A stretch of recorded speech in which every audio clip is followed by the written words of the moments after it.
Ang anak namin, oh. Masarap ba yung kinain mo? Loaded na nga ako, may baby na ako. Sinong baby? Hello? Lagot.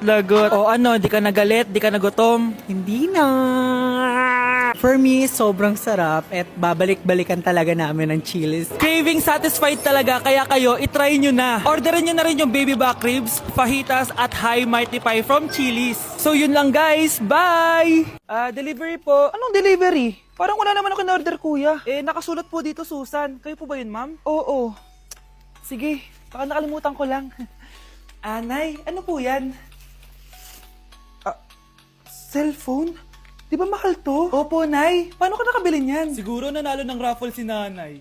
Nay? Oo, anak. Bakit? Nabalitaan niyo na ba, Nay? Uso yung mga scammer ngayon. Totoo ba? Grabe na talaga ngayon, anak. Sabi sa nakita ko, Nay, nang scam daw siya ng mamahaling cellphone gamit ang credit card ng ibang tao. At ito pa yung malala, Nay. Nang scam daw din siya ng pera. Delivery po. May delivery ata, anak. Delivery po. Ikaw na naman, kuya. Susan po ulit, ma'am. Wala naman nga ako in-order. Wala akong magagawa dyan, ma'am. Sa'yo nakapangalan eh. Sige na po, una na ako. Ano na naman laman neto? Pera? Ito ba yung sinasabi ni Scarlett na galing sa scam? Pero bakit sa akin nakapangalan? Anong gagawin ko dito? Hindi naman ako yung scammer. Nay, may naghahanap po sa inyo sa labas. Anak! Sige, pupunta na ako.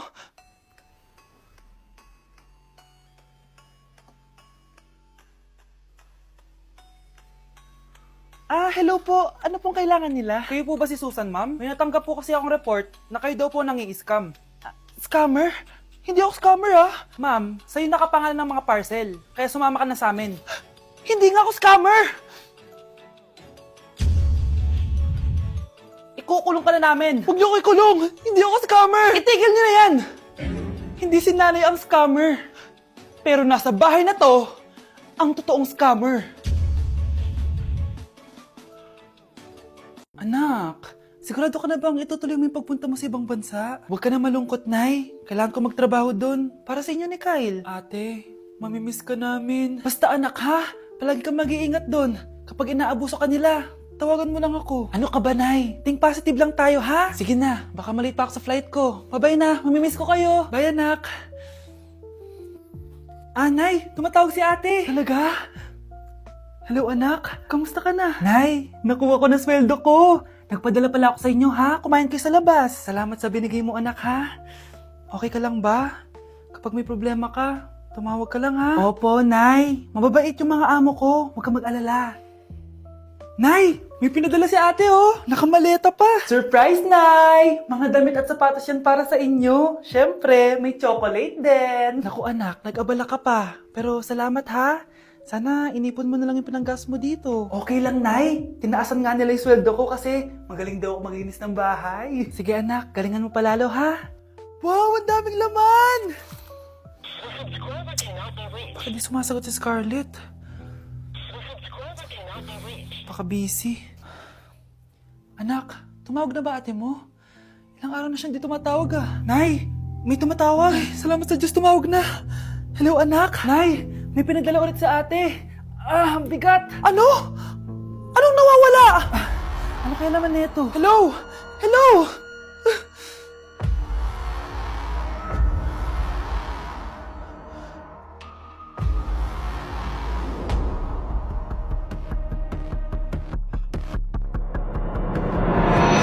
Hello po, ma'am. Ang ganda naman po ng bahay niyo. Sino yan, Nay? Hello po. Anak, Ito nga pala si Bebang, bagong katulong natin dito.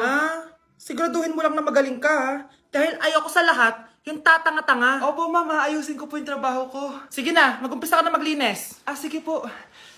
Di ko talaga gusto yung bago namin katulong dito. Nakakainis yung mukha niya. Ano yun? Ano ba yan? Unang araw pa lang dito, may nabasag ka na agad? Sorry po ma'am. Tatanga-tanga kasi maglinis? Di mo ba alam ng 1,000 pesos ang isa niyan? Linisin mo na yan! At wala ka sweldo na 3 araw, ha? Dahil wala ka naman pambayad niyan. Ganito nyo pala tinrato ang nanay ko? Kumanda kayo. Bebang! Gawin mo nga ako ng kape. Ma'am, ito na po yung kape nyo. Ano ba yan? Bakit malamig na to? Gusto mo tapo ko to sa mukha mo, ha? Sorry po ma'am. Gawin mo ulit ng bago. Baka na pang magawa ko sa'yo. Sige po, gagawa na lang po ako ulit ng bago. Pakatanga. Ma'am, eto na po yung mainit nyo pong kape. Sa susunod, huwag kang tatanga-tanga kung ayaw mo mawala ng trabaho. Bebang! Kuhaan mo nga ako ng tubig dito. Eto po ma'am yung tubig nyo. Doon ka na nga. Yung makita pagmumukha mo. Sakit ng tiyan ko.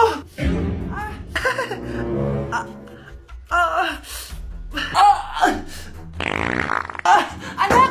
Lumabas ka muna dyan! Gusto mo nang mainit ha? Tignan ko na lang kung hindi kumulo yung tiyan nyo dito. Ma'am, eto na po yung mainit nyo pong kape. Eto po ma'am yung tubig nyo. Hindi ko kayo mapapatawad sa ginawa niyo sa nanay ko. Nag-uumpisa pa lang ako sa paghihiganti ko sa inyo. Sino yun? Hi, Mare! Uy, kumare! Ikaw pala yan! Hindi kita nakilala. Dito ka pala nakatira, Mare. Akala ko maganda yung subdivision nyo. Ay, oo. Maliit lang bahay namin. Tara, pasok ka. A few moments later. Anak, mag-bless ka sa bisita natin. Mayaman yan. Sige po, Nay. Bless po. Wow, may manners. O, eto. 5,000! Thank you po! Yes! Ang ganda naman ng damit mo, Mare. Para kang may-ari ng isang malaking kumpanya. May-ari naman talaga ako ng malaking kumpanya, Mare. Pero salamat O, etong para sa'yo. Lalakihin ko na Kawawa ka naman. 10,000! Ba't ka pala napunta dito, Mare? Naghahanap kasi ako ng jowa ng anak ko. Bibigyan ko ng 1,000,000, brand new car, at house and lot kung sino man ang mapili ng anak ko. Ay, oo, Mar! Saktong-sakto, single tong anak ko.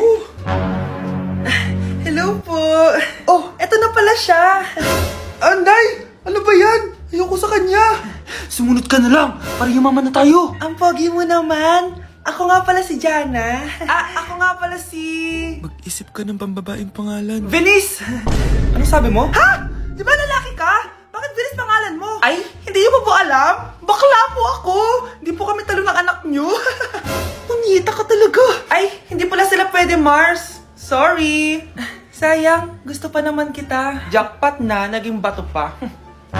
Walang hiya kang bata ka! Yayaman na dapat tayo! Halika dito! Punta ka sa akin! Ay! Ulo mo tayo! Okay, class. Magdi-discuss ako. Makinig kayo sa akin, ha? Oh, grabe. Ang ganda ko talaga. Masaya na naman siya oh. Humanda ka sa akin. Ma'am, di ba po bawal mag-makeup kapag oras ng klase? Si Scarlett kasi nagme-makeup po.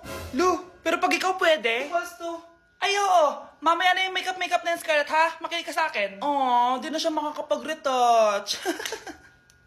Okay, class. 2 ang naka-perfect sa exam natin. Si Cheska.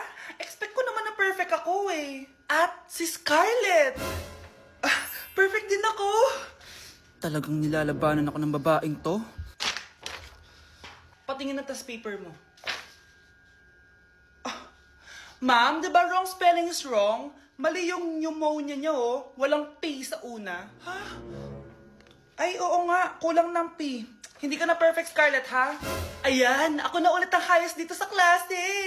Kontrabida talaga tong si Samantha sa buhay ko. Bakit di nagre-reply yung jowa ko? Saan na ba yun? Tagal naman ni Scarlett. Saan na kaya yun? Hi, Miguel. Oh, Samantha. Samahan mo naman ako sa kantin. Libre kita. Di pwede. Hinihintay ko yung jowa ko. Ha? Nasaan na ba yun? Yay! Sasamahan mo ako!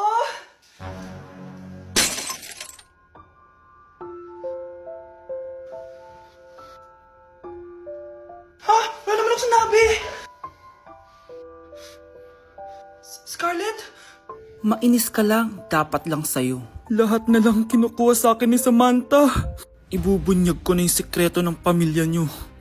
Kyle, anak! Uuwi yung mga kapatid mo! Talaga, Nay? Tagal kong hinintay ito. Grabe. Akala ko nakalimutan na nila tayo kasi successful na sila eh. Miss ko na sila. Tagal na din nung last na pumunta sila dito. O sige na, anak. Hintayin mo sila sa labas, ha? Maghahanda lang ako ng kakainin natin mamaya. Uy, Kyle. Balita ko, uuwi yung mga kapatid mo ah. Opo, tita.